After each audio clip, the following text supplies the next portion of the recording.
반갑습니다. 손조원입니다.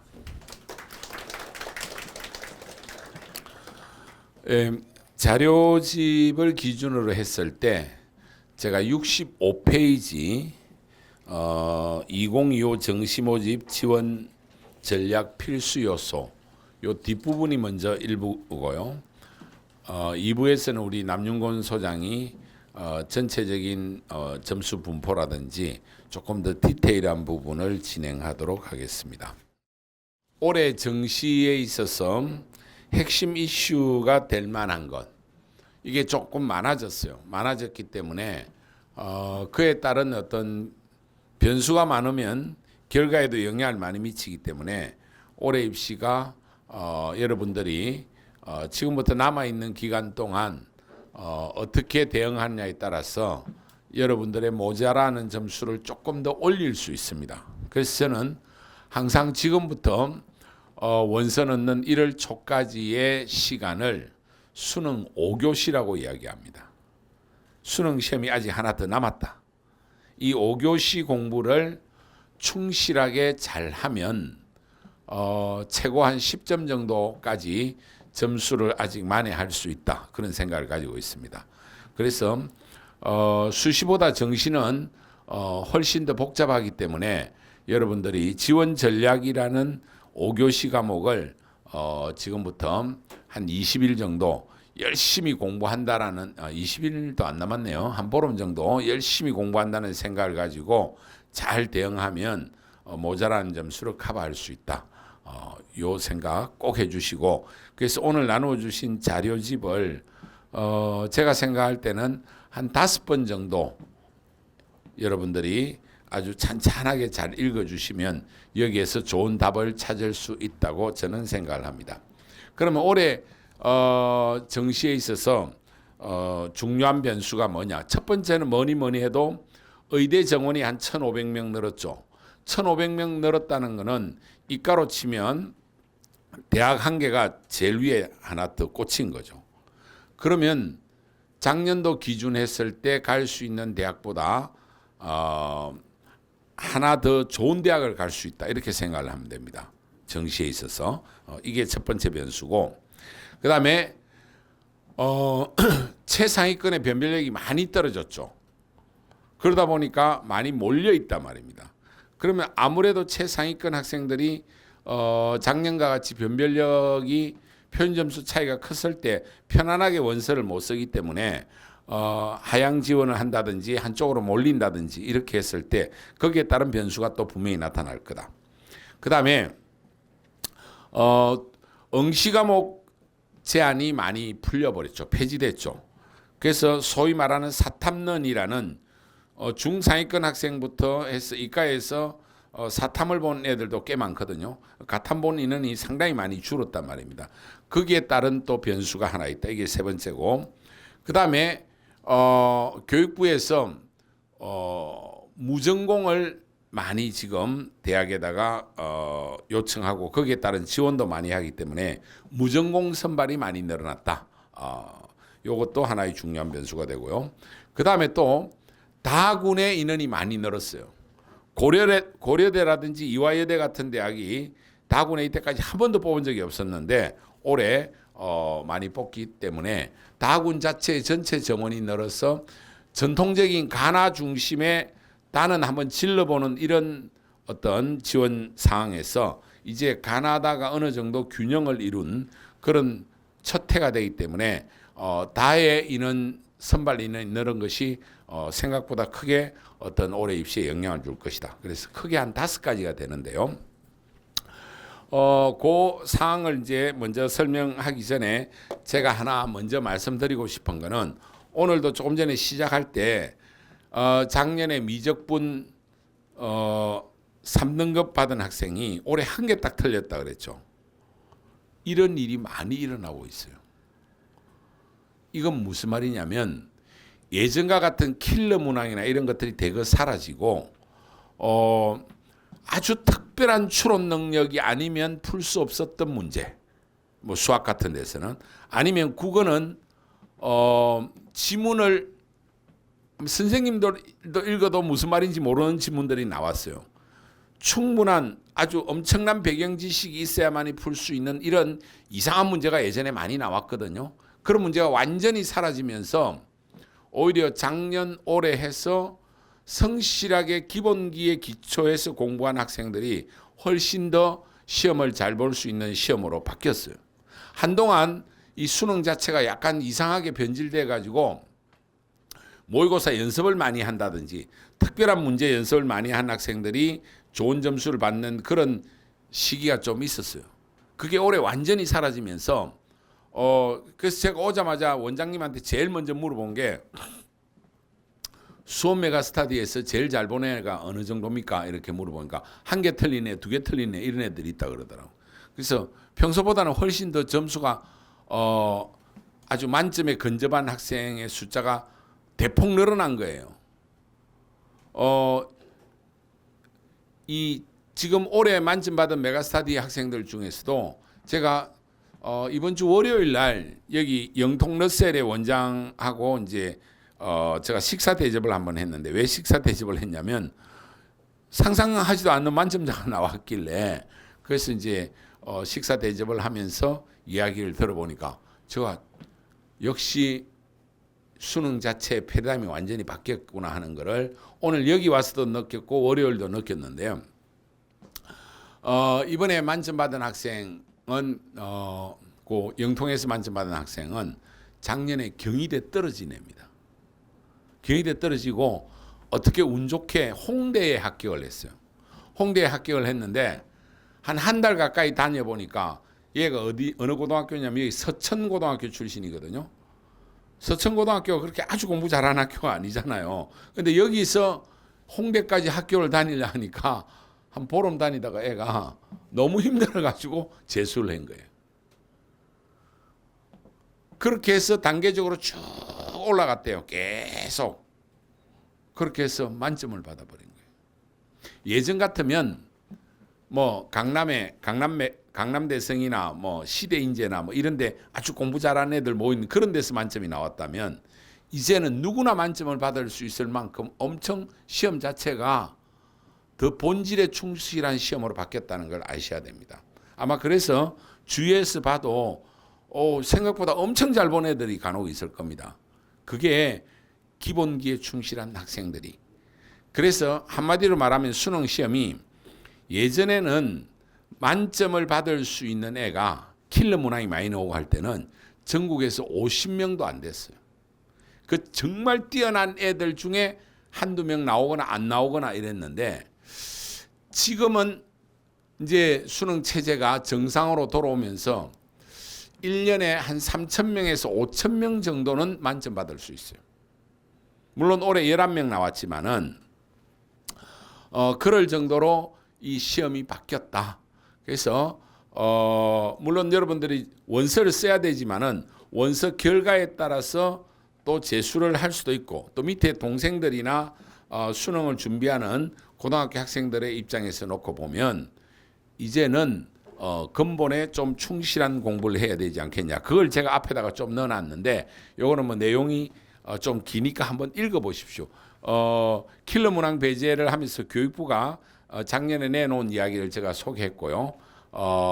그래서 이제 시험 자체가 그런 시험으로 바뀌었기 때문에 여러분들이 제대로만 공부하면 충분히 좋은 결과를 얻을 수 있다. 그래서 한마디로 말하면 이렇게 바뀌었다고 볼 수도 있습니다.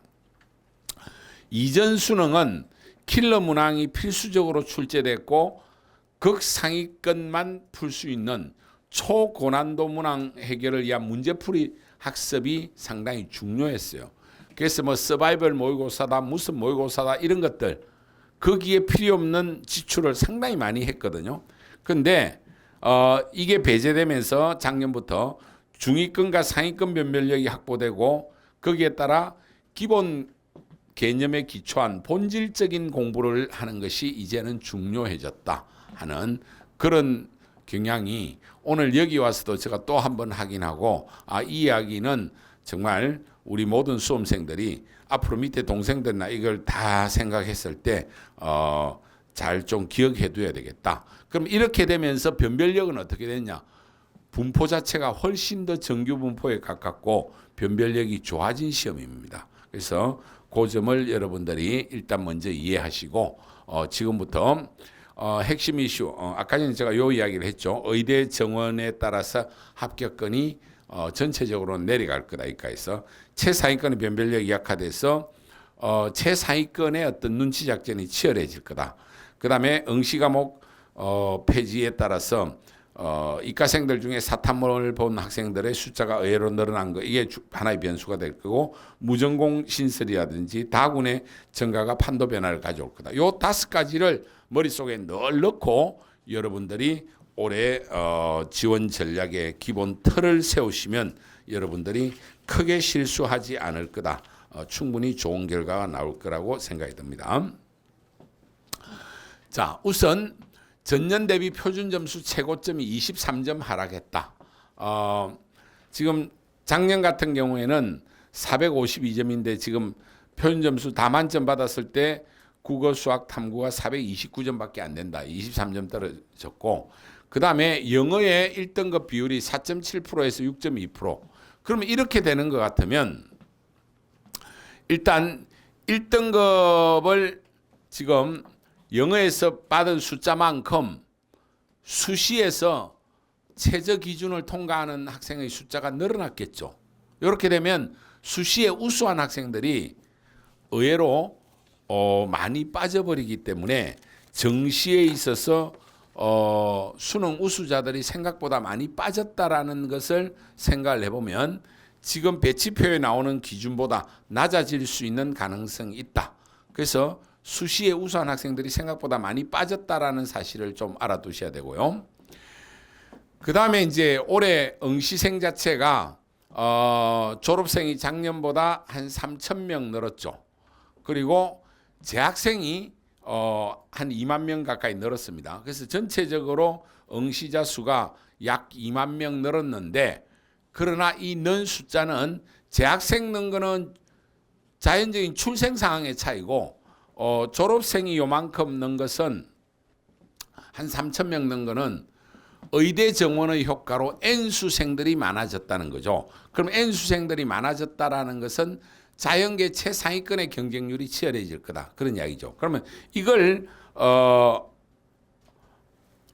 봤을 때 일단 그런데 표준점수 최고점에 사탐이 오히려 높게 나타나고 가탐은 생각보다 낮게 나타났다는 사실을 여러분들이 참조를 해 주셔야 되고요. 그 다음에 의대가 약 1,500명이 늘었다. 1,500명이 늘었는데 이게 는 게 주로 보면 수시에서 많이 늘었어요. 정시에서는 311명밖에 안 늘었기 때문에 수시에서 교과와 종합에서 논술도 조금밖에 안 늘었죠. 그러면 여기에 는 숫자는 실질적으로 지방에 있는 대학이 는 숫자가 얼마냐면 1,166명인데 약 70%가 지방에 있는 대학들입니다. 그 점도 여러분들이 기억을 하셔야 되고요. 그 다음에 의대에 교과 전형을 기준으로 했을 때 수능 최저 학력 기준 자체가 생각보다 상당히 높다. 4개 과목의 합이 5나 6 정도 되니까 높죠. 그리고 3개 합이 3인 데도 있죠. 그리고 4인 데도 있고 이런 정도면 의대의 수시 합격자 특히 교과 전형의 합격자에서 수능 우수자들이 많이 빠졌다는 사실을 알아두시면 되겠습니다.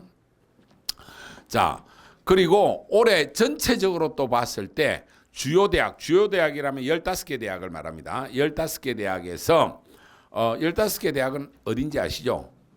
스카이, 서승한이, 중경외시, 건동, 홍숙 이렇게 해서 15개 대학인데 이 15개 대학의 수능 최저 적용이 전년보다 좀 늘어서 전체의 약 45.4%는 수능 최저 기준이 있다.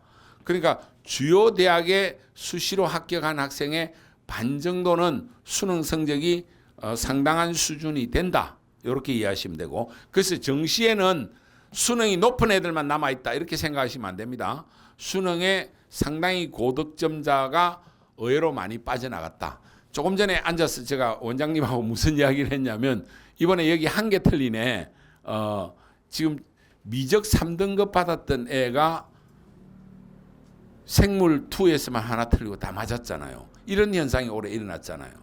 이런 현상에 내가 뭘 물어봤냐면 걔 수시 어디 있었습니까? 붙으면 큰일 나는데. 그렇잖아요. 그럼 걔가 작년에 자기 수준에 맞춰서 올해 수시를 썼을 거 아니야. 그리고 평소에도 늘 1등 하던 애가 아니었다 그러더라고요. 그렇죠? 한 1등급 정도 나올 거라고 생각했는데 그러면 그 정도 애들 같으면 아직 파악이 안 됐습니까? 수시 어디 있었습니까? 그 친구. 안 썼습니까? 천만다행이네. 걔가 한 중앙대 정도 수준, 경희대 정도 수준의 아마 수시를 쓸 거다 말입니다. 그렇죠? 그럼 붙으면 끝이에요. 수시는 학교 가면 등록을 하든 안 하든 정시 지원 자격이 없거든요. 그러니까 정시에서 의외로 이렇게 초고득점을 한 애가 수시에 잡혀가는 억울함이 올해는 꽤 일어날 겁니다. 그럴 정도로 수능의 시험이 완전히 바뀌어 버렸어요. 그래서 제가 우리 29일 날 12월 29일 날 오후 4시에 결혼식을 하는 우리 메가스터디의 수학 강사 한 명 있어요. 이 수학 강사가 대단한 놈인데 나이가 46인가 이랬는데 신부가 27살이더라고요. 그래서 19살 차이 나길래 그래서 저한테 가져와 가지고 주면서 머리 걸쩍걸쩍 해서 제가 한 대 때렸어요. 야, 이 강로 같은 놈아. 근데 왜 찾아왔는데? 라니까 저 청첩장 드리려고. 그리고 요즘은 주례 같은 거는 안 하는데 자기들끼리 알아서 하는데 중간에 주례 비슷한 덕담을 해달라고 그 부탁하러 왔어요. 그래서 제가 한 대 때리면서 이런저런 이야기하다가 야, 올해 수능이지 이거 어떻게 된 거야? 이러니까 이 친구가 하는 이야기가 예년에 이제 킬러 문항이 많이 나오고 할 때는 30번 문제라든지 21번, 29번 몇 번 몇 개 아주 고난도 문항이 있단 말입니다. 그 문제는 아주 특별한 추론을 하지 않으면 절대로 못 푼대요. 그래서 선생들도 답안지 보고 대충 안 돼요. 그 연습이 얼마나 됐냐는 게 중요했는데 올해 같은 경우에는 몇 개 문제가 꽤 어려워 보였는데 그렇게 풀다가는 절대로 못 푼대요. 끝까지 우직하게 기본에 충실해서 풀어나가야 답이 나오는 그런 문제가 나왔대. 그래서 의외로 주위에 아주 극상위권 중에 만점을 목표로 하는 애들 중에 택도 없이 수학을 막 1개, 2개 틀린 애들이 있대요. 그런데 익숙해져 있다가. 근데 그런 거 전혀 근처에도 가지 않은 제가 월요일 날 우리 그 원장님한테 서천고등학교 학생 물어보니까 걔는 경희대 정도 떨어졌을 애니까 기본부터 꾸준히 했을 거 아니에요. 그렇게 해서 딱 여기 말하면 퍼플반 같은 그런 형태의 독학으로 공부했던 애가 만점이 나온 사례를 이야기하면서 제가 2-3군데 이야기를 들어보면서 느낀 게 이게 정말로 달라졌구나. 그러면 이게 달라진 것만이 아니고 어떤 일이 벌어지느냐. 이렇게 수시의 최저학력 기준이 웬만큼 다 들어있단 말입니다. 근데 자기 기준으로는 한 평균 1등급이나 평균 1.5 이 정도 나올 거라 생각하고 수시를 다 썼단 말입니다. 근데 얘는 1개밖에 안 틀렸거나 2-3개밖에 안 틀렸으면 이제 큰일 난 거죠. 붙어버리면 끝난 거니까. 그런 애들이 의외로 나올 가능성이 있어요. 꽤. 그 이야기는 무슨 말이죠? 아주 우수한 애들이 생각 밖으로 낮은 수시에 합격해서 아마 걔들은 내년에 또 칠 거예요. 절대로 자기가 수용이 안 되거든요. 그렇게 해서 수능의 어떤 문제 유형이 바뀌고 패러다임이 바뀌고 공부의 방법이 바뀐 것이 또 하나의 영향을 줄 가능성이 의외로 크다. 이런 거 생각을 하고 그래서 여러분들이 이 우리 자료집을 열심히 읽으면서 영감을 얻어야 되고 그리고 주위에 이 수험생들이 주로 노는 사이트에 잘 들어가서 다양한 정보를 취합하십시오. 그러다 보면 올해는 생각보다 변수가 많아진 데다가 시험 자체의 본질이 바뀐 것이 이런 의외성을 가져올 수 있다. 그렇게 하면 생각보다 좀 더 여러분들이 과감하게 지원을 했을 때 좋은 결과를 가져올 수 있다. 이해되시죠? 그런 것들 잘 이해하셔야 됩니다. 그리고 이제 최상위권의 변별력 약화의 영향은 일단 쉬운 수능이 첫 번째고, 그 다음에 표준 점수 최고점이 하락했고 영어 1등급이 상당히 많이 증가했죠. 그러니까 수능 최저 충족자가 엄청 수시에 다 넘어갔을 가능성이 있다. 동점자 수도 증가하고 최상위권의 변별력이 약화되고, 이러다 보니까 또 의외로 최상위권 애들 중에서 자기는 좀 잘 봤다 싶은데 생각보다 너무나 잘 본 애들이 많았기 때문에 와, 이 끝까지 가다가는 큰일 나겠다 생각하고 수시 논술을 갈까 말까 하다가 의외로 시험 치러 간 애들도 많아져 버렸어요. 그러면 수시에 이 요소에 의해서도 우수한 애들이, 수능에 우수한 애들이 많이 빠질 거다. 그래서 어느 해보다도 올해 정시는 변수가 5가지, 6가지가 있다라는 생각을 하시고 잘 대응하시면 된다. 이런 이야기입니다. 자, 그러면 의대가 1,500명 늘었는데 이게 쉽게 말하면 어떻게 된 거냐? 자, 요런 겁니다. 작년에 의대까지 합격할 수 있는 게 누적이는 1,144등이었고 치액 가까이 가려면 1,410등이었어요.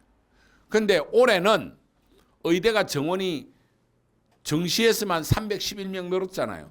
그걸 감안하면 1,475등까지 그냥 의대 쫙 가고 그다음에 치대 이렇게 순서로 간다고 생각했을 때, 그러니까 작년에 치대 갈 만한 애들이 올해는 의대 갈 만하다, 이런 이야기입니다. 그럼 이걸 더 내려가지고 작년에 이제 의치 한약수 가고 나면 서울대, 공대, 자연대 이렇게 되잖아요. 여기 갈 만한 애들이 올해는 전국에 있는 약대 갈 만하다, 이런 이야기입니다. 그리고 또 더 내려가면 작년에 한양대 갈 만한 애들은 올해 이과로 가면 고려대 갈 만하다. 자, 이과는 의대 정원이 는 것 자체가 대학을 레벨을 한 개씩 더 낮은 수준에서도 작년보다 하나 높은 대학 갈 수 있다, 이런 이야기입니다. 이해되셨죠? 네.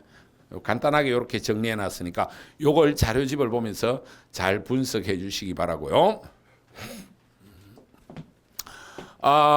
그 다음에 수시에 미등록 인원이 발생한다는 건 아시죠? 뭐 요건 다 잘 아실 거니까. 그래서 정시 모집 인원은 현재 배치표에 나와 있는 게 아니고 수시 최종 합격자가 결정나고 최종 등록이 되고 난 다음에 이제 각 대학에서 증가되는 숫자가 답이다. 그러면 어느 정도 늘어나느냐? 이제 연세대 같으면 문과에서 한 121명 이월되고 자연계열에서는 74명. 그리고 성균관대 같으면 문과에서는 13명, 이과에서는 31명. 이렇게 모집 인원이 실제로는 더 늘어난다. 올해는 이것보다 더 심할 가능성이 많죠. 왜냐하면 의대에 무려 1,100명 이상의 수시에서 뽑는 인원이 늘어났기 때문에 2월에 영향을 더 크게 줄 가능성이 높다, 이렇게 생각하면 됩니다. 자, 그러면 N수생들이 많이 봤다는데 걔들이 전부 고득점 받은 거 아니냐, 우리 재학생들은 상당히 더 어려워지지 않느냐, 이런 생각도 하실 수가 있는데 그건 잘못된 생각이에요. 단순한 생각이에요. N수생들이 특히 1학기 마치고 중간에 수능을 결심한 애들이 누구냐 하는 걸 알아야 돼. 걔들이 누구겠어요? 의대를 들어갔는데 메이저 의대에 못 들어갔어. 좀 지방에 간 애들이 뭐 지금 학교 다 올 수업 돼 있고 다시 한 번 더 보자. 또는 한양대, 중앙대 의대 이런 애들도 다시 본 애들이 되게 많거든요. 그래서 N수생들 최상위권 애들, 걔들이 진짜 시험을 또 잘 봤냐 하는 문제도 하나 나오고 의외로 못 본 애들이 많이 나왔을 수도 있어요. 시험 경향이 바뀌었기 때문에. 그리고 잘 봤다 하더라도 걔들은 자기들이 현재 다니는 학교보다 무조건 높은 데 때릴 거잖아요.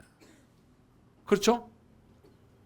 그러니까 이 영향은 생각보다는 크지 않을 수 있다.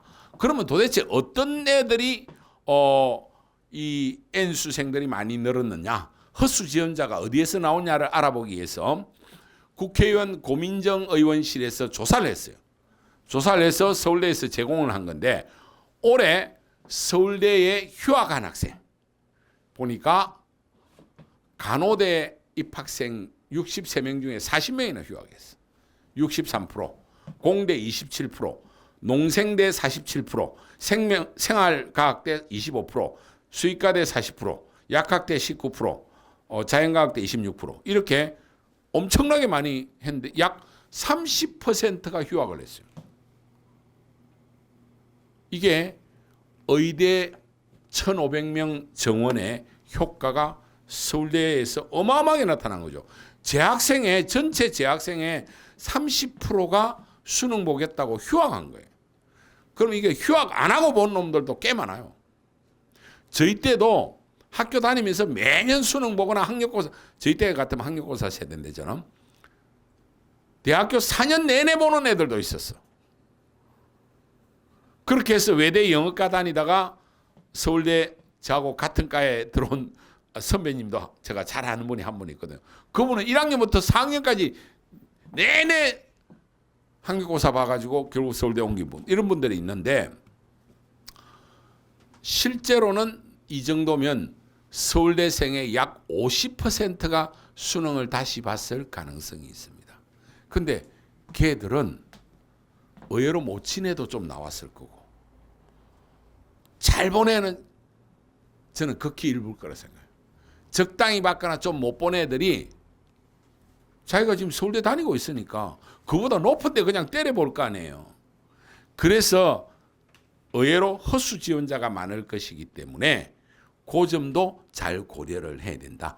그래서 N수생들이 한 3,000명 늘었다는 것 자체가 생각 밖으로 큰 변수가 되지 않을 가능성이 꽤 있다. 아시겠습니까? 올해는 특수한 상황들이 지금 많이 나타나고 있다. 이렇게 생각하시면 되고요. 그리고 일부 대학을 제외하고는 수능 응시 과목 제한이 없다. 요거는 여러분들이 자세히 읽어보시면서 판단하시면 될 것 같고요. 이제 사과탐에 있어서 이 좀 특이한 현상이 나타난 것을 조금 더 제가 숫자를 한번 보면서 정리를 해드릴게요.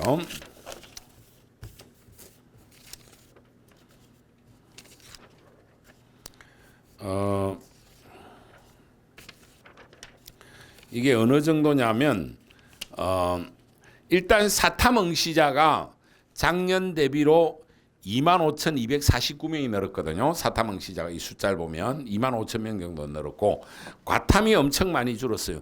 31,800명 가까이 줄었어요.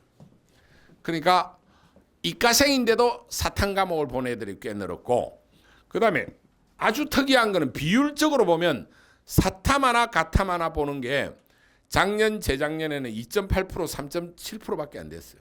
근데 올해는 무려 응시생의 약 11% 가까이 47,000명이라는 숫자가 그래서 이 두 개의 과목을 섞어서 본 애들이 숫자가 생각보다 많이 늘었다. 이게 새로운 트렌드가 되고 있어요. 지금 고2 애들 이야기 들어보면 이 숫자가 훨씬 더 늘었어요. 근데 일단 현행 교과 과정이나 수능 체제는 문과, 이과라는 개념이 원래 없는 겁니다. 그리고 우리가 살고 있는 디지털 대전환의 이 시대는 문과다, 이과다라는 구분하는 사고는 잘못된 생각이에요. 자연과학적 지식을 토대로 해서 우리의 삶의 미래를 설정해 가는 것이 훨씬 더 미래지향적입니다. 그래서 문과다, 이과다 이 생각도 여러분들이 조금 버리셔야 되고 실제로 대학들은 아직도 그렇게 꽤 뽑고 있지만은 그 제한 자체가 상당히 줄었기 때문에 그래서 중상위권 학생들 중에서 과탐이라는 과목에 대해서 어려움을 느낀 애들이 사탐으로 아예 두 개 돌아서거나 아니면 가탐 하나 자신 있는가 하고 사탐은 좀 비교적 공부량이 적으니까 이렇게 섞어서 선택한 숫자가 많아졌다 하는 것이 올해 또 하나의 변수가 될 가능성이 있다. 이렇게 생각하시면 되고요. 그러면 이렇게 되면 어떻게 되느냐? 이과생들이 문과 침공하는 사례가 최근 이제 문이과 구별이 없는 새로운 시험에서 나타난 트렌드잖아요. 그죠? 그래서 이과가 문과를 많이 넘어왔어. 특히 이과생들이 갈 만한 학과에 예를 들면 경희대 같은 경우에 보면 이런 빅데이터 응용학과나 글로벌 커뮤니케이션 자율전공 이런 과들 또 인기 있는 세무회계과들 이런 데가 보면 이 탐구 과목 가탐을 선택한 애들이 막 83%, 70% 이랬단 말입니다. 근데 이런 현상은 작년, 재작년보다 올해가 많이 줄어들 가능성이 있다. 이렇게 보시면 됩니다. 그리고 상위권 대학의 가탐 가산점의 영향력은 생각보다 높을 거다. 왜? 지금 만점의 표준 점수가 낮아졌기 때문에 그리고 변별력이 낮아졌기 때문에 3%를 준다, 5%를 준다면 이게 점차가 꽤 크게 영향을 미칠 가능성이 있거든요. 그래서 주요 대학 자연계열에서 과탐의 가산점을 주는 대학들은 잘 파악을 하셔야 된다. 그러면 내가 시험을 약간 못 쳤어도 가탐 성적이 아주 우수하다면 저런 대학을 상당히 눈여겨보고 써야 되고 내가 비교적 평소보다 시험이 잘 봤지만은 마구잡이로 쓰면 안 된다.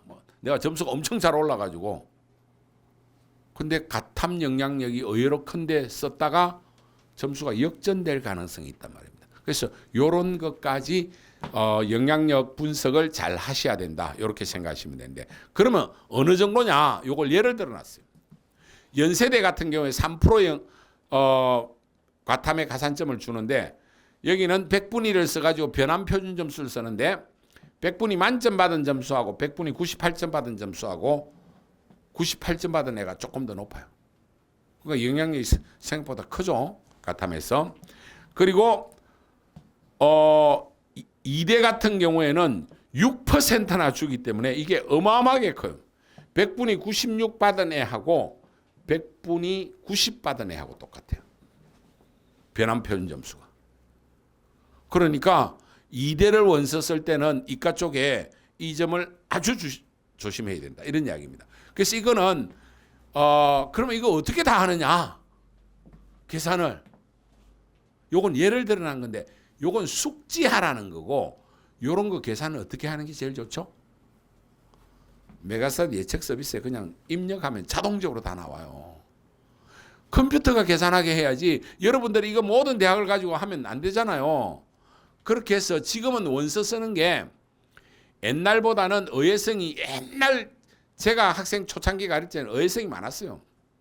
계산하기도 어렵고 그 당시에는 원서도 인터넷으로 접수하는 게 아니고 종이에 써가지고 대학에 가서 다 넣었단 말입니다. 그러니까 못 가서 못 넣는 경우도 옛날에는 많았거든요. 그런데 지금은 그냥 버튼 하나 딱 누르면 끝나는 건데 그러다 보니까 옛날에는 진짜 점수가 천차만별로 벌어지기도 했는데 지금은 그런 정도는 아니지만은 그래도 이런 것들을 정확하게 숙지하지 않고 원서를 쓰면 낭패를 본다 이런 이야기입니다. 그래서 이런 것들은 결론을 마지막에 제가 이야기할 때 예측 서비스를 가장 잘 활용하는 것이 답이다라고 이야기할 겁니다. 네, 넘어가겠습니다. 그 다음에 이제 네 번째 변수로 이 무전공이 또 의외로 변수가 되는데 무전공은 크게 두 가지 유형이 있습니다. 이제 자율 선택으로 자유전공 이렇게 해서 들어가면 그 대학의 모든 과를 갈 수 있는 경우가 있고 그보다는 제한돼 가지고 공과대학 하면 공과대학의 모든 과를 갈 수 있는 과별로도 뽑는데 공과대학의 무전공으로 뽑아서 가는 경우 이렇게 되면 그러면 공과대학의 과별로 뽑는 카트라인하고 무전공 공과대학에 들어가서 자기가 2학년 3학년 때 마음대로 정하는 거 카트라인이 어떻게 되겠어요? 공과대학에서 제일 인기 있는 과보다는 낫겠죠. 그렇죠? 근데 이거는 선택이 자유로우니까 그 과가 10개라면 상위 3, 4번 수준 정도의 카트라인은 나올 거다. 그럼 상식이잖아요. 그죠? 이런 것들을 알아두시면 되고, 이런 전공이 모집 정원이 늘어났기 때문에 그러면 이런 전공을 늘린 대학들은 아무래도 경쟁률이 올라가고 카트라인이 별로 떨어지지는 않을 겁니다. 그렇죠? 그런 것들이 변수로 작용할 가능성이 있다. 이렇게 이야기하시면 되겠고, 그걸 유형별로 쭉 정리를 해놓은 겁니다. 이런 것들은 여러분들이 참조하시면 되겠습니다. 그리고 이제 주요 모집군 외 선발로 중복 지원의 기회가 열렸다. 이 이야기가 무슨 말이냐면, 대표적으로 고려대가 이제 서울대가 나군에 쫙 있고, 그러면 고대, 연대 당연히 가군에 있을 거 아닙니까? 그죠? 이런 건 다 아시죠? 그런데 고대가 올해 무전공으로 18명을 지금 다군에서 뽑아요. 자, 이렇게 되면 재밌는 현상이 일어날 수 있어요. 문과의 어떤 학생이 서울대는 애매하다. 근데 연대는 확실히 붙을 수 있다. 그러면 어떻게 원서 쓰겠어요? 연대 경영이나 이런 데 딱 쓰고, 아니면 하나 좀 낮춰서 쓰고, 그 다음에 서울대는 좀 낮은 과를 쓸까 하다가 아니다. 생각보다 높은 데 지르자. 안 되면 고대는 될 거니까. 이렇게 해서 우리나라 입시 역사상 처음으로 한 학생이 서울대, 연대, 고대를 다 쓰는 그런 첫 해가 될 가능성이 있어요. 여태까지는 그 세 개 대학은 동시에 쓸 수가 없었거든요. 이런 현상이 올해 나타날 가능성이 있다. 그리고 한양대 같은 경우에도 가나에서 주로 뽑다가 다의 무전공을 이렇게 60명 늘렸다. 그래서 다군의 정원을 이렇게 꽤 늘려놓으면서 이제 어떤 현상이 일어날 수 있냐면, 작년에 100분이 267 정도 학생이면 이 학생은 성적이 애매한 학생이야. 동국대 경제도 애매하고 외대 경제는 좀 높고, 요거는 아슬아슬, 요거는 좀 영.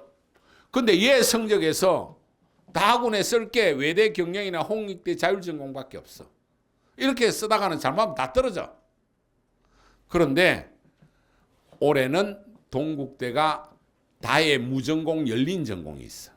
여기는 거의 안전빵으로 붙을 가능성이 있으니까 이런 정도의 점수대 애들이 이제 작년에 비해서 원서 쓰기가 좀 더 좋아졌다는 거예요. 그러니까 다군의 정원이 많이 늘어났다는 것은 결국은 상위권 학생들이 예전에 비해서 불합격할 가능성이 줄어든 겁니다.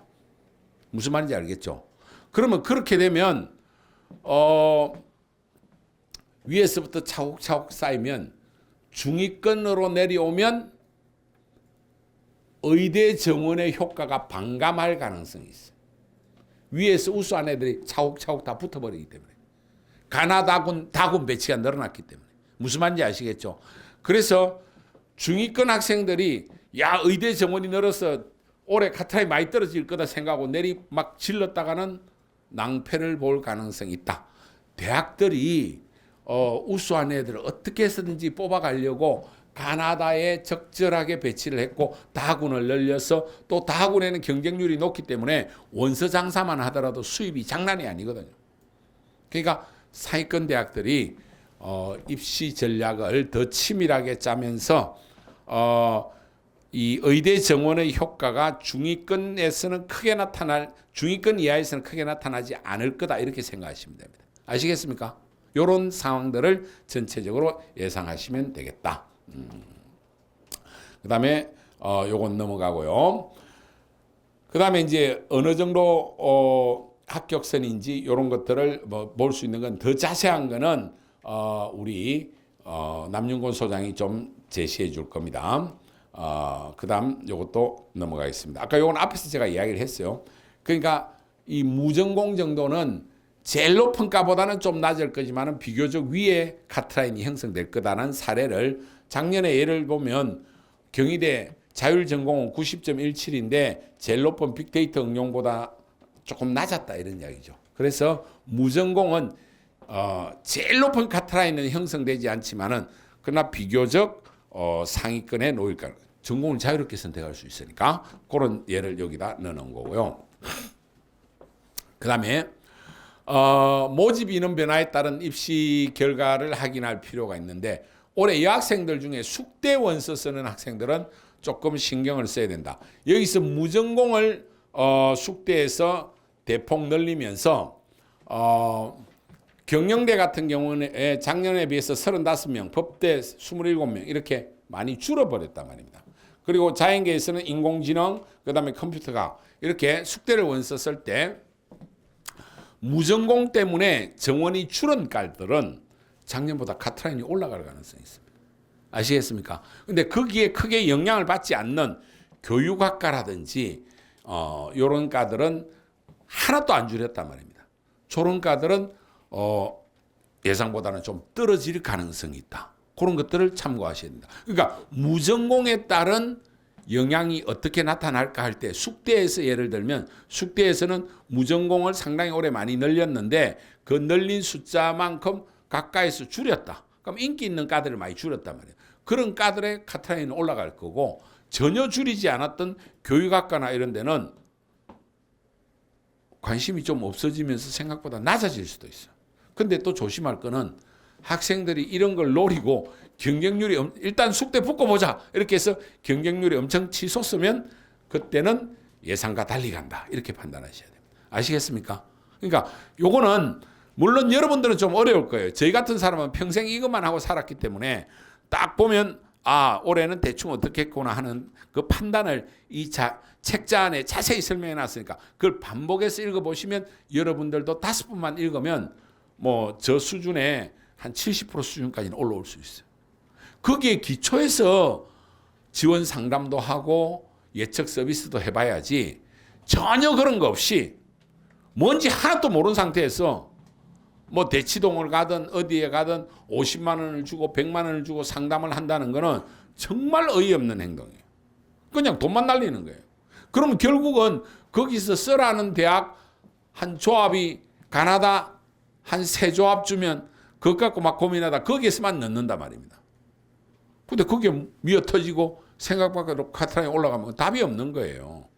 그래서 전체를 볼 수 있는 시각, 관점, 능력을 여러분들이 꼭 가지셔야 된다. 그랬을 때 올해는 의대 정원이 가장 크게 작용한다. 그리고 변별력이 생각보다 떨어졌다.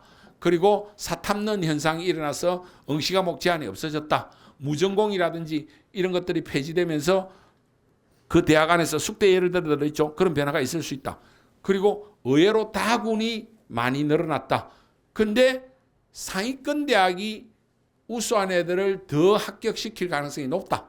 옛날보다도 상위권 학생들이 가나 쓰고 다 쓸데없어가지고 결국 확 질렀다가 다 떨어지고 이런 애들이 있었는데 그 숫자가 이제는 줄어들 것이기 때문에 상위권 학생들은 어느 애보다도 합격하기가 쉽다. 그러면 상위권에서 생각보다 떨어져서 재수하는 비율이 줄어들면 중위권에까지 점수 하락의 폭은 크게 안 나타날 가능성이 있다. 의대 정원의 효과가. 무슨 말인지 아시겠죠? 이런 것들을 생각을 하시고 접근을 하시면 충분히 좋은 답을 얻을 수가 있다. 다구는 경쟁률이 상당히 높다. 예전에 몇 명 안 뽑았기 때문에 거의 막 질러놓고 작년 같은 경우에 성균관대가 42명 모집에 무려 2,000명 이상 지원했어요. 그래서 50대 1이었어. 그런데 저게 2바퀴나 돌았어요. 2바퀴나. 보면 1925.6%가 충원됐어요. 2000%. 그러니까 2바퀴가 아니고 20바퀴. 그죠? 그러니까 그럴 정도로 이 다군이 충원율이 높았는데 올해는 좀 떨어지겠죠? 떨어지겠고 그러면 합격선은 어떻게 되느냐? 그렇게 크게 별반 차이 없어요. 약간 높아요. 가군의 성대의 합격선이 92.5에서 95.67 100분위로 했을 때 그 다음에 나군은 92.5에서 94.83 큰 차이 없죠? 다군은 94.50 그러니까 가나의 제일 높은 과보다는 약간 낮았다 이런 이야기. 그렇죠? 이렇게 아시면 된다. 그래서 이런 정보들을 가지고 잘 판단하면 되는데 상위 15개 대학이 다군을 얼마나 늘렸느냐. 606명이나 늘렸다. 이거는 올해 입시에서 상당히 큰 변수가 될 거고 상위권의 불합격생 3개 다 떨어지는 학생의 비율이 작년에 비해서 훨씬 줄 거다 하는 이야기를 일반적으로 예측할 수 있습니다. 그리고 넘어가겠습니다. 자, 다군 합격이 아까 전에 예를 들었죠. 서울대, 연대, 고대를 다 쓰는 그런 상황이 상위권 학생에서 예를 하나 들었고요. 그 다음에 이제 선발 방법이 이원화됐을 때 선발 방법을 학생이 자기한테 유리하게 고를 수 있게끔 해놓으면 조금 모자라는 점수를 그걸로 커버할 수 있다고 생각하기 때문에 경쟁력이 높아질 수밖에 없어요. 그러면 그 대학은 그걸 활용해 가지고 보다 우수한 학생을 사실 뽑아가는 겁니다. 그러니까 선발 방법이 성균관대 같은 경우에 다학원에 보면 작년에 국어 20%, 수학 40%, 영어 10%, 과탐 30%인데 탐구 과목을 한 개밖에 반영을 안 했어. 그러면 탐구 2개 다 잘 친 애들보다는 한 개만 잘 친 애들이 의외로 많을 거 아니야. 그럼 여기에 오고 영어를 좀 못 쳤다. 근데 수학을 잘 쳤다 하면 요 방식 선택하겠죠. 근데 또 하나는 국어 30, 이거 40, 요거 20. 탐구는 별로 못 봤는데 난 국어를 의외로 잘 봤고 수학하고 국어를 잘 봤다면 요 방법을 쓰겠죠. 요런 식으로 했을 때 카트라인은 올라갈 수밖에 없다 하는 것들을 보여주는 거. 요건 이제 2개 다 뭐 요런 것까지는 볼 필요는 없어요. 저런 경우에 훨씬 더 높은 결과를 나타낸다. 이렇게 보면 되겠습니다. 그러면 정시 전략을 완성하기 위해서는 여러분들이 꼭 갖춰야 될 게 뭐냐? 대학별 최근 입시 결과를 어느 정도 알고 있어야 돼. 2, 3년. 이 대학이 좀 몰리는 대학인지, 이 대학이 약간 태조하고 있는 대학인지 이런 것들을 보고 학생들이 선호하는 대학 쪽은 조심해야 되고 학생들이 생각보다도 많이 몰리지 않는 대학은 내가 가서 공부하고 싶은 과도 있고 하면 그 대학은 생각보다 조금씩 빠지니까 합격 가능성이 높아지는 거예요. 그 다음에 배치표를 기본적으로 참고하고 그러나 배치표는 전체적인 하나의 내 성적대로 갈 수 있는 대학의 큰 줄기를 보는 거지 내가 거기에서 정확하게 선택할 수 있는 건 아닙니다. 배치표에는 가산점이나 이런 것들이 다 정확하게 계산되어 있지 않단 말입니다. 그냥 기본 점수를 가지고 그 구간 안에 있는 대학들을 뿌려놓은 것이기 때문에. 그죠?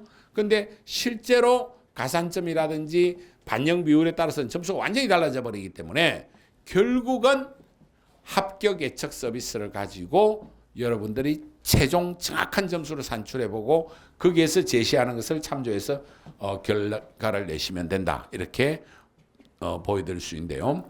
일단 대학에서 발표하는 거는 최종 등록자의 70% 컷을 발표하거든요. 그러니까 문 닫고 들어간 애 성적은 사실은 알 수 없는 겁니다. 우리가.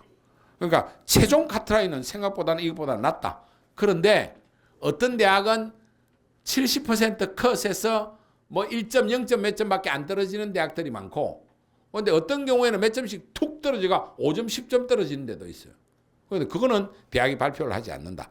그러면 그거는 입시 정보를 가지고 있는 사람들이 많이 알고 있어요. 또 그런 경향이 나타나는 대학들, 이렇게 생각보다도 많이 빠지는 대학들, 그런 쪽에서는 상담을 통해서 보충을 하시는 것이 좋다. 그러면 대학 어디가에 나와 있는 70% 기준으로 봤을 때 대체적으로는 이랬다. 작년에 고려대 같으면 100분위로 했을 때 95.87에서 92.67 사이에 카트라인이 형성되더라. 문과에서는. 이과는 스마트 모빌리티가 96.6이고 사이버 국방이 92.93 요 성적대로 형성되더라. 뭐 경희대 같으면 한약이 90이고 환경학 및 환경전공은 86.33 요 어떤 큰 폭 정도는 어느 정도 알고 가셔야 된다. 그래서 여기에 우리가 자료집에 이런 걸 내놨고 아니면 대학 어디가 사이트에 70% 기준을 가지고 여러분들이 판단은 할 수 있다. 그러니까 내 성적대가 어느 대학에 속하느냐. 그러면 이제 내 성적대가 예를 들어서 92점이다. 이런 것 같으면 한양대도 속하고 인문 같으면 여기에 성대도 속하잖아요. 그 고대 낮은과 근처에도 속하잖아요. 그죠? 요렇게 파악을 하셔야 된다. 이런 이야기입니다. 그런데 이제 저게 과목별 반영 비율이나 가산점이나 이렇게 따라서는 점수가 확 달라지니까 그런 것까지 자세하게 검토하는 거는 합격 예측 서비스를 통해서 하셔야 된다. 이렇게 말씀드리겠고요. 그러면 최근에 대학의 입시 경향을 좀 알아야 되는데 숭실대 같은 경우가 좀 비교적 이렇게 왔다 갔다 하는 대학이에요.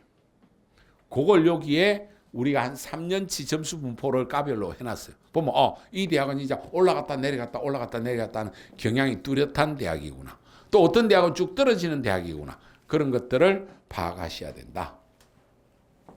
그리고 이제 합격선도 중요하지만은 여러분들이 원서를 가나다 썼을 때 1차 발표할 때 3개 다 붙으면 이건 가장 원서를 잘못 쓴 거죠. 망한 거잖아. 그죠? 제일 잘 쓴 거는 1차 때 다 떨어졌는데 맨 마지막에 제일 가고 싶은 대학에 하나 합격하고 2개 떨어지는 게 제일 좋아. 근데 그거는 위험 부담이 너무 크죠. 그렇죠? 그래서 보통 원서를 쓸 때 1승 1무 1패 뭐 이렇게 쓰잖아요. 하나 좀 확실히 될 만한데 그다음에 될똥말똥한데 좀 안 되지만은 한번 소신껏 질러보는데 이렇게 일반적으로 쓰는데 그거는 반드시 그렇게 써야 되는 게 아닙니다. 올해 이 새로운 수능에 내가 생각보다 점수 엄청 잘 나오는 애들이 간혹 있단 말이에요. 얘들은 무조건 다 붙어야 돼. 그 애들은 2승 1무 이렇게 써야 돼. 그죠? 그런데 내가 뭐 서바이벌 모의고사나 이런 것만 드립다 했는데 생각보다 점수가 너무 안 나왔다. 그럴 가능성이 있거든요. 그런 학생 같은 경우에는 잠재력은 있으니까 변화된 입시에 내년에 한번 재수하겠다. 그럼 3패 전략 쓸 수도 있고 1무 2패 전략을 쓸 수도 있는 겁니다. 거기에 따라서 다른데 자, 그럴 때 우리가 소망하는 패에서 성으로 바뀌는 거, 무에서 최종성으로 바뀌는 거, 그렇죠? 최종 합격하는 거. 그건 뭐가 결정합니까? 충원율이 결정하잖아. 몇 바퀴를 도느냐. 생각보다도 인기 있는 학과가 충원율이 높겠죠. 왜? 연대 경영선에는 반드시 서울대 자율전공이나 인기학과에 있었을 거 아니야. 그럼 2개 붙으면 서울대로 가고 연대 경영 빠질 가능성이 있잖아요. 그런 데는 충원율이 100%씩 정도 된단 말입니다.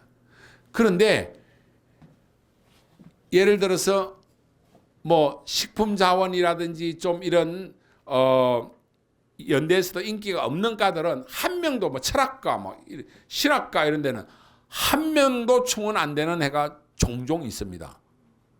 그건 처음 떨어지면 끝이야. 그죠?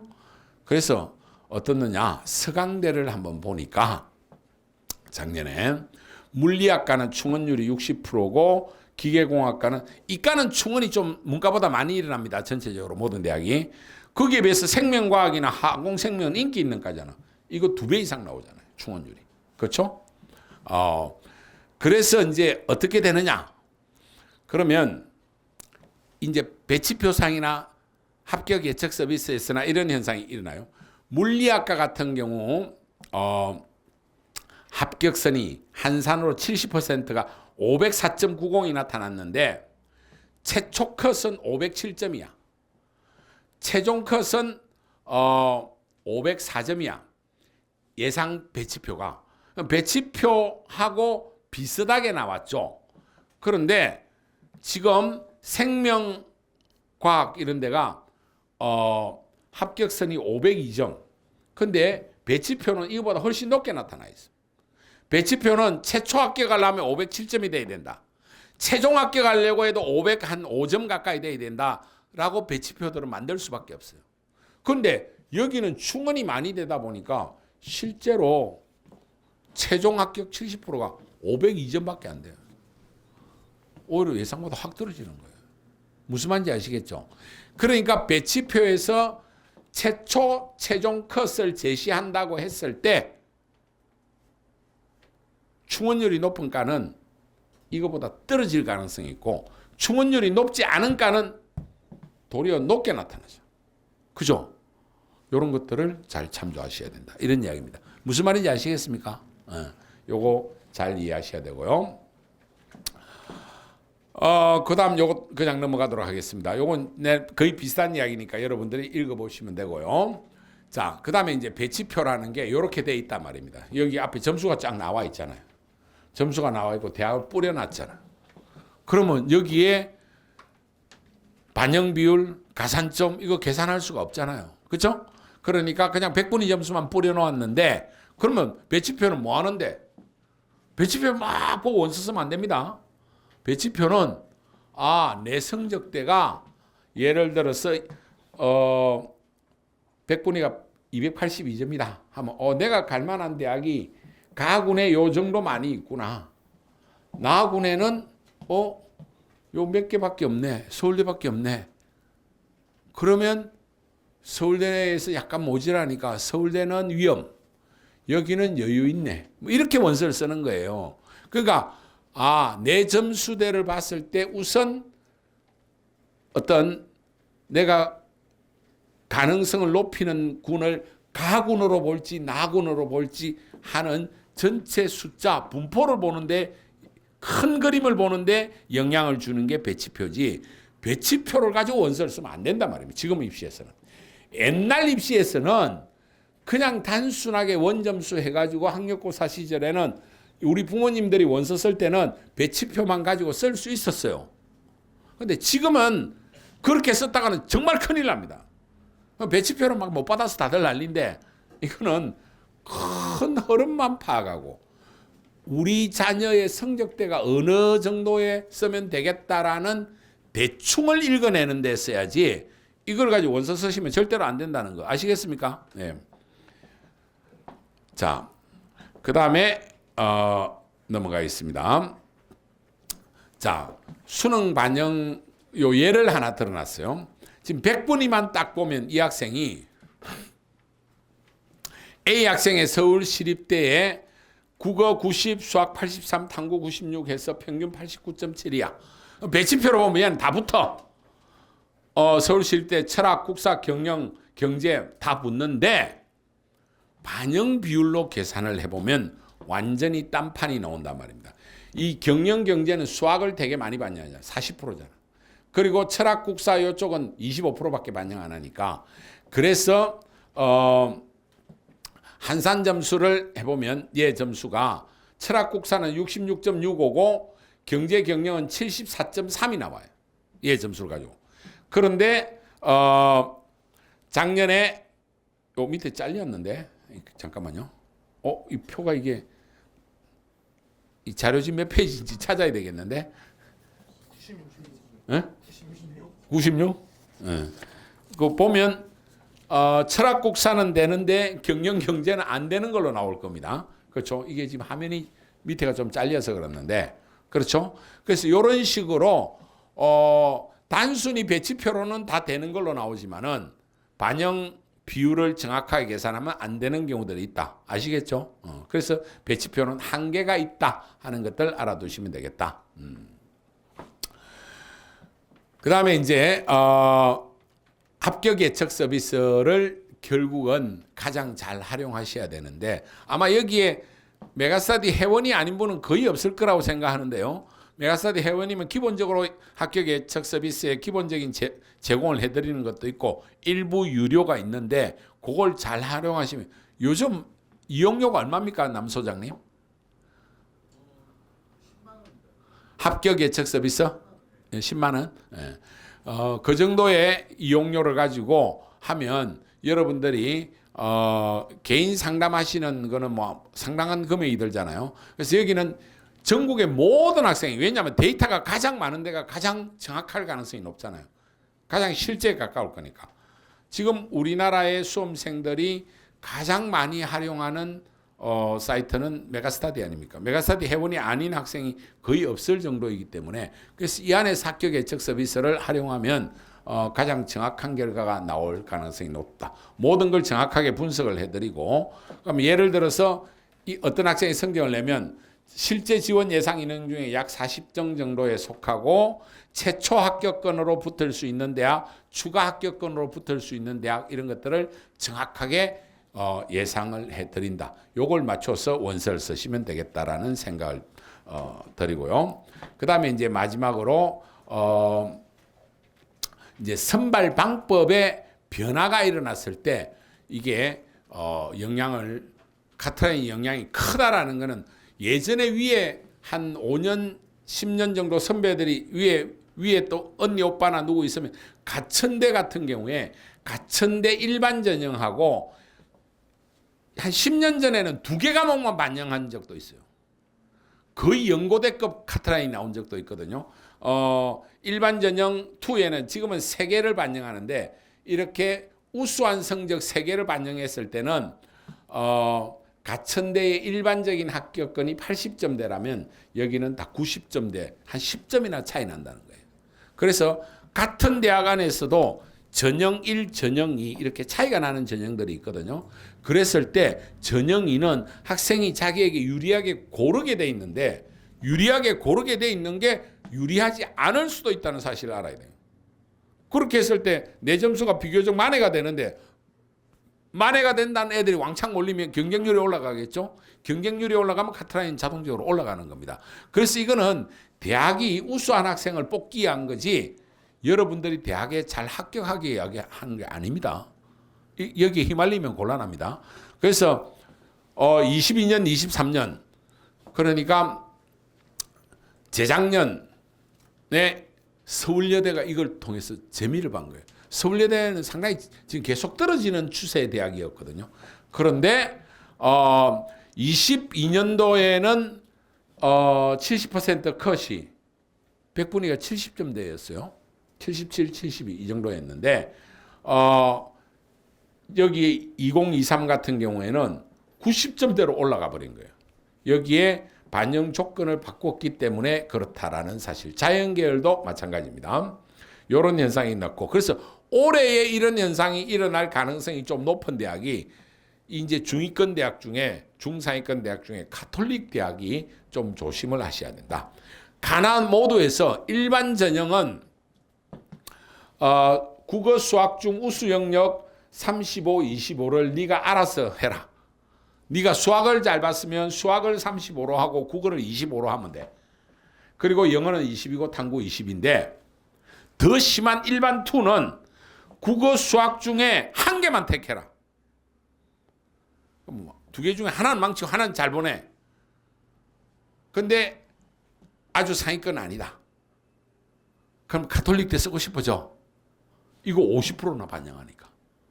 예를 들어서 뭐 국어는 한 5, 6등급 나왔는데 수학은 2등급 나왔다. 그럼 이건 가톨릭 대 감이야 그냥. 그리고 나머지 영어 뭐 한 5등급 뭐 탐구 좀 봤다. 그러면 요거 2개 딱 50%씩만 하면 돼. 분명히 일반 전형 2는 올해 가톨릭 대학에 중상위권 학생들 중에서 성적대의 불균형이 엄청 심하네. 그렇죠? 그러니까 국어 수학 이런 데서 뭐 2등급, 5등급 이렇게 편찬한 애들 있잖아요. 그런 애들이 딱 가기 좋은 애들. 그렇죠? 이렇게 해서 자기한테 유리한 것 중에 하나만 하고 50% 반영하고 탐구 50% 반영하고 그것도 또 한 과목만 반영해. 또 탐구 2개 중에 하나는 한 2등급 받았는데 하나는 7등급 받았다. 갈 데 없어. 얘는 여기 가야 돼. 그렇죠? 이런 식의 어떤 그 선발 방식을 한다는 것은 학생을 위한 게 아니고요. 대학이 원서 좀 많이 팔아먹고 나쁘게 말하면 그나마 좀 성적대가 작년보다 훨씬 좋은 애들을 뽑으려는 전략입니다. 아시겠죠? 그러니까 저기 밖에 쓸 수 없는 애들 아니면 저런 대학은 일반 전형 2 이런 데는 절대로 쓰면 안 돼요. 무조건 당하게 돼 있어요. 아시겠습니까? 이걸 입시를 잘 모르는 분이 보면 이야 이거 나의 메시아다. 나의 구세주다. 카톨릭이 나를 위해서 올해 이런 좋은 짓을. 아닙니다. 이건 엄청난 함정이 될 가능성이 많아요. 그렇죠? 그런 생각을 하셔야 된다. 자, 수학 가중치에 대해서 정리해 놨고요. 일반적으로. 그리고 마감 당일날 경쟁률도 또 조심하셔야 된다. 예를 들어서 작년에 연대를 예를 들면 하루 전날은 원래 대부분 다 1대1이 안 돼요. 그래서 경영학과가 거의 1대1. 식품영양학과 문과 빵이었어요. 한 명도 지원 안 했어. 도시공학과 0.07 딱 이랬는데 당일날 오전 10시까지 경영학과 조금 늘었어. 식품영양학과 1.75. 야, 아직도 희망 있다. 오후 2시가 마지막으로 발표하거든요. 2.1, 2.75. 우와, 식품영양학과가 이거 봐라 이거. 여기가 뭔가 희망이다. 저 기다리고 있다면 저 다 때리는 거예요. 10대 1이 넘어버렸어요. 저러면요, 뭐 이건 그냥 제가 내피셜로 하는 이야기인데 경영학과가 서울대하고 동시에 엄청나게 가서 빠지고 최종 합격권 가면 이 두 개가 비슷해질 가능성이 있어요. 경우에 따라서는 뭐 역전된다든지 이런 현상이 일어날 수도 있습니다. 아시겠죠? 그래서 비인기 학과가 경쟁률이 엄청나게 낮다. 마지막까지 낮아질 가능성이 별로 없어요. 되게 조심하셔야 돼요.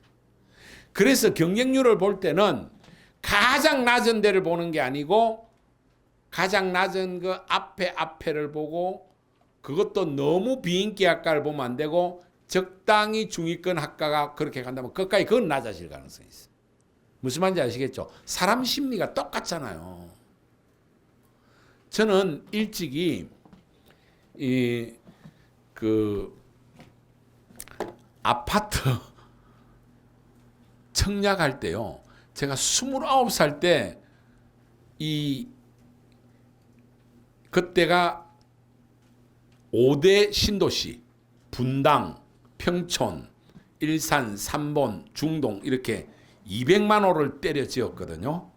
그게 언제냐면 90년이에요. 90년.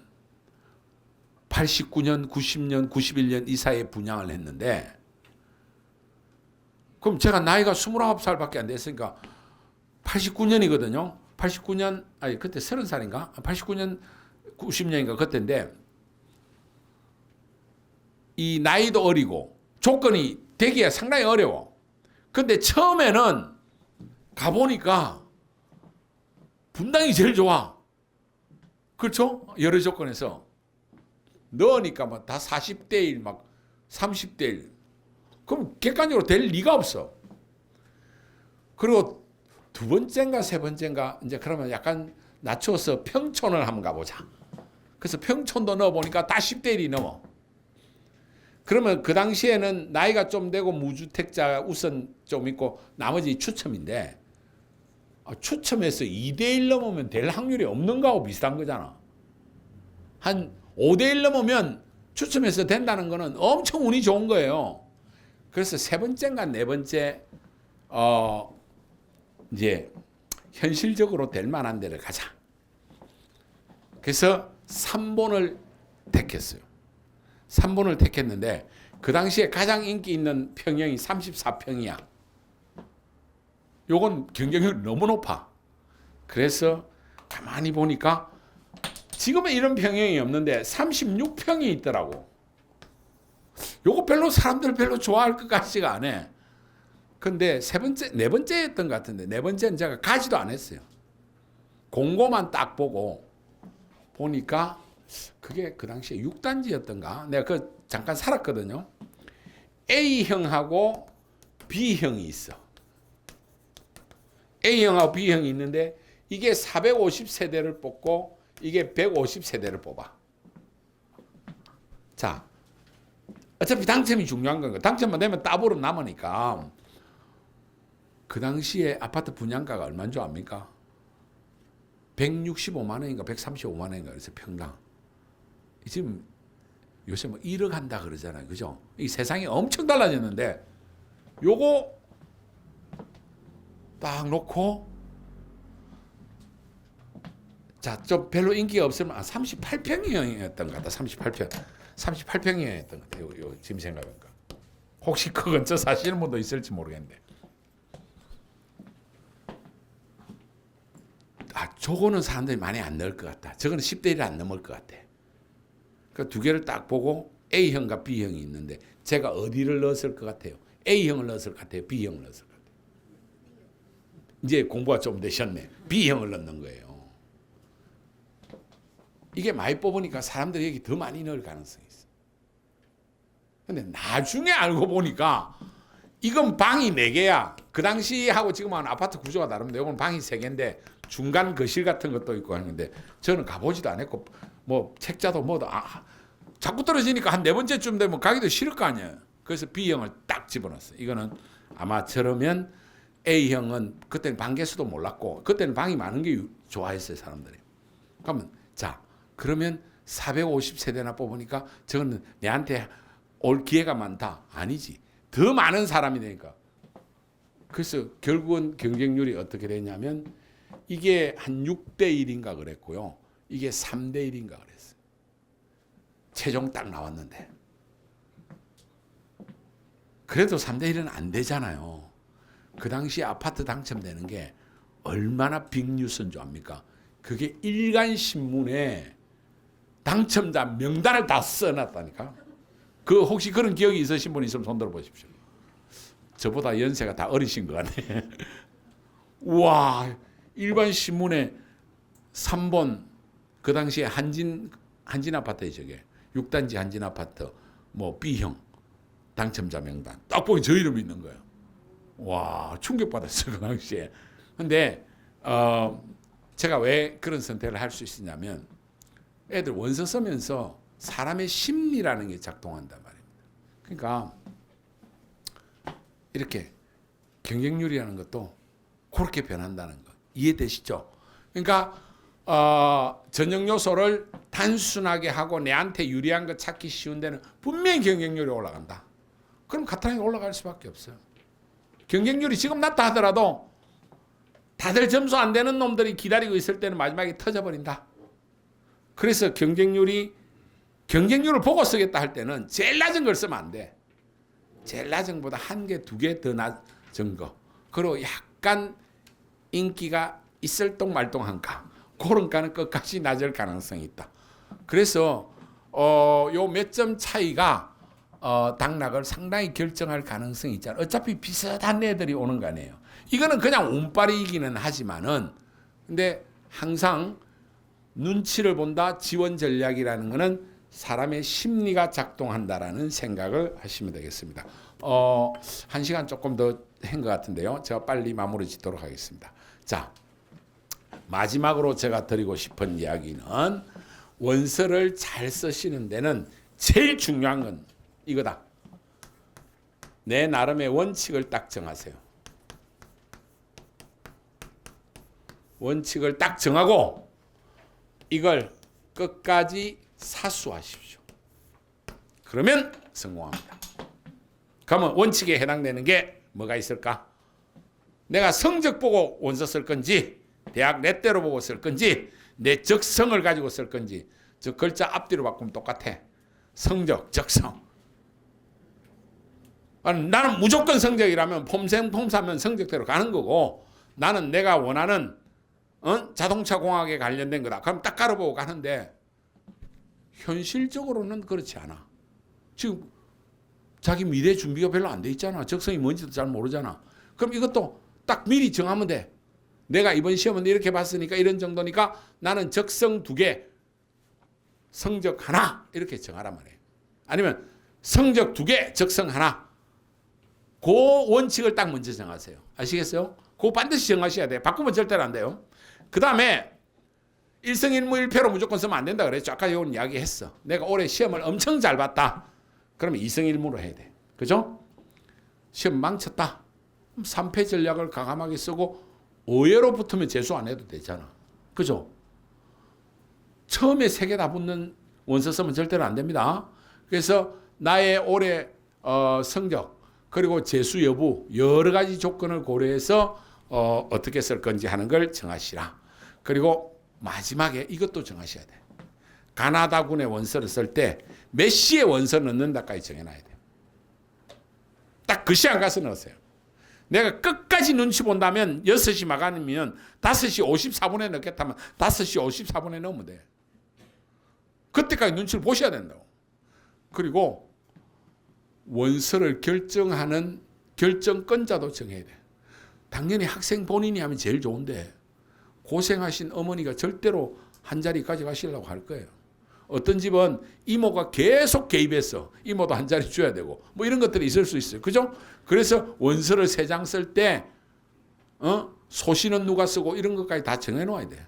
그렇게 해서 마지막 날 그 결정권자들이 딱 정해진 시간에 모여서 같이 합의하에 마지막 비장한 각오로 원서를 딱 쓰면 멋지게 합격하실 겁니다.